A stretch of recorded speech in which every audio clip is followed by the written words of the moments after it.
Nagpamahagi ang mga kapulisan ng Cordillera sa pamamagitan ng La Trinidad Municipal Police Station Project Manidawat ng libreng repolyo sa mga residente, churchgoers at mga turista ng La Trinidad Benguet kamakailan lang.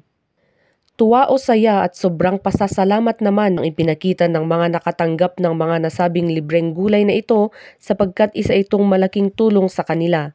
Ipinaabot naman ni Police Lieutenant Colonel Benson Macleing, Chief of Police, ang kanyang taus-pusong pasasalamat kay Ginoong Julius Banisa na sa kanyang kagandahang loob ay siya ang nagbigay sa mga nasabing libreng gulay.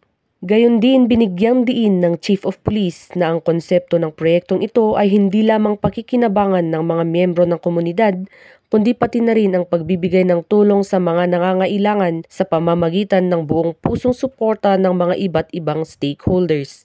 Ang aktibidad na ito ay hindi lamang simpleng pagbibigay, ngunit layunin din itong paigtingin at patatagin ang ugnayan sa pagitan ng mga miyembro ng komunidad at mga kapulisan tungo sa isang mas mapayapang bagong Pilipinas. Mula dito sa La Trinidad Benguet, ako ang inyong PNN correspondent, Patrolwoman Digman, alagad ng batas, tagataguyod ng Balitang Pulis.